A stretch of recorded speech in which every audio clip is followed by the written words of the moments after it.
আমি আমি একটি প্রশ্ন করতে চাই, খ্রিস্টানদের সঙ্গে সম্পর্কযুক্ত, যিনি করেছেন একটি প্রশ্ন আগে, এবং আপনি উল্লেখ করেছেন যে সৈন্যরা যিশুকে নিস্তার দেয় এবং তিনি তখনও জীবিত ছিলেন কবর দেওয়ার আগ পর্যন্ত।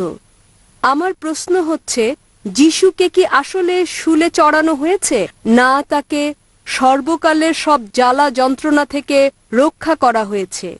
বোন, আপনার নাম কি বোন? আমার নাম রেচেল।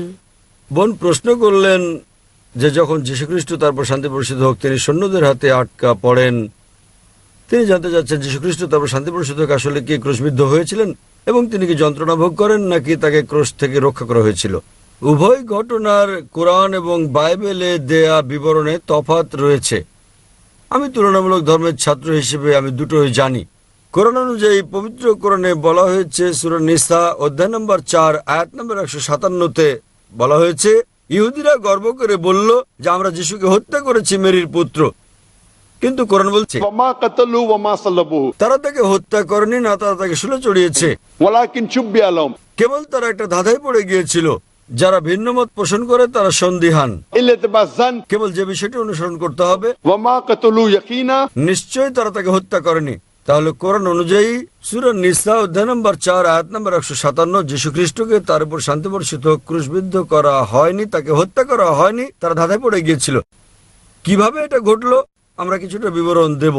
পরের আয়াতে বলা হচ্ছে, সূরা নিসা অধ্যায় 4 আয়াত নম্বর 58, আল্লাহ তাকে জীবিত তুলে নেন। বাইবেলে এখন কোরআনে মুসলিমদেরকে বলা হচ্ছে তাকে হত্যা করা হয়নি, তাকে শুলে চড়ানো হয়নি। আমরা সন্তুষ্ট। তারা ধাঁধায় পড়ে গিয়েছিল কিভাবে এটা ঘটলো। এ ব্যাপারে অনেক ধারণা রয়েছে। হতে পারে অন্য কাউকে তার স্থলে রাখা হয়েছিল, অথবা হতে পারে বিষয়টিকে বেশি পাত্র দেওয়া হয়নি। কোরআনে বলা হচ্ছে তাকে হত্যা করা হয়নি, না তাকে শুলে চড়ানো হয়েছে। আমরা সন্তুষ্ট, আমরা এর বেশি জানতে আগ্রহী নই।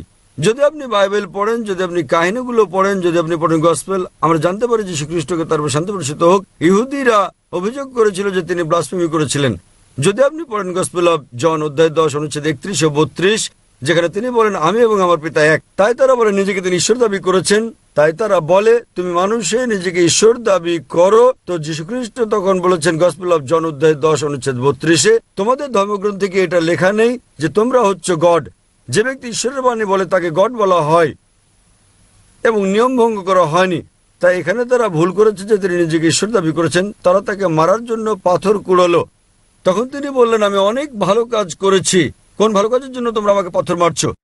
তাই এর উপর ভিত্তি করে 5 জন পাইলটে একটি বিচার হয় এবং পরে তাকে শুলে চড়ানো হয়। আর এর পরপরই শনিবারে ইহুদিদের সাবাত শুরু হয়ে যায়।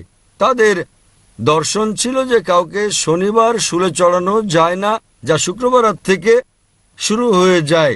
সে কারণে তাকে শুক্রবারে শুলে চড়ানো হয়, আর শুক্রবার বিকেলে শুলে চড়ানো হয়। তাকে শীঘ্রই শুল থেকে নামিয়ে নেওয়া হয়, কারণ কাউকে শনিবারে শুলে চড়ানো যায় না। তাই তারা তাকে শীঘ্রই শুল থেকে নামালো। যদি আমরা বাইবেলের এই বর্ণনার সঙ্গে একমত হই, আমার ধারণা যে যদি তাকে শুলে চড়ানো হয়েও থাকে তিনি মারা যাননি। সেজন্যই সৈন্যরা তাকে জখম করে এবং সেখান থেকে আপনারা দেখেছেন রক্ত বের হতে, এবং তখন তাড়াহুড়ো করে তাকে কবর দেওয়া হয়। যখন তারা তাকে কবরে রাখে, তিনি সেই কবরে ছিলেন পুরো শনিবার দিন। রোববার ভোরে পাথরটি সরে যায়। যখন মেরি ম্যাকডোনাল্ডস আসেন কবরের সামনে, তিনি দেখলেন পাথরটি গড়িয়ে সরে গেছে। তাহলে পাথরটিকে সরালো, সেটা প্রশ্ন।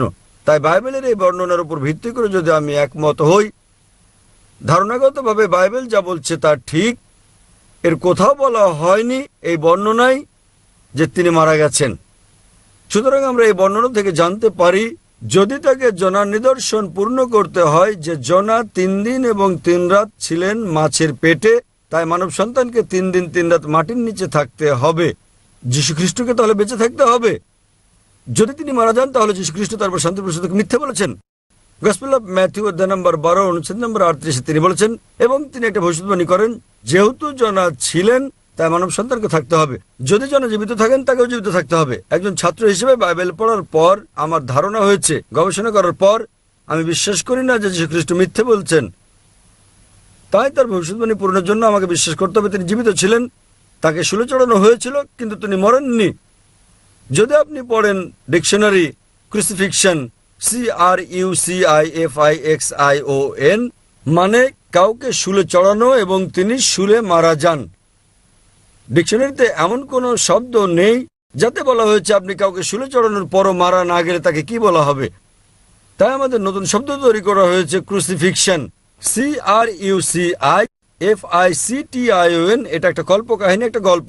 তাকে শুলে চড়ানো হয় কিন্তু তিনি মারা যাননি। তাই আমি বিশ্বাস করি যে যদি আমি বাইবেলের সঙ্গে একমত হয় এটা ঠিক এবং যীশুখ্রিস্ট তারপর শান্তি প্রসাদকে মিথ্যে বলেননি, এটা ছিল ক্রুসিফিকশন, FICTION। এটা ফিকশন নয়, FIXION। আশা করি বোন উত্তরটা পেয়েছেন।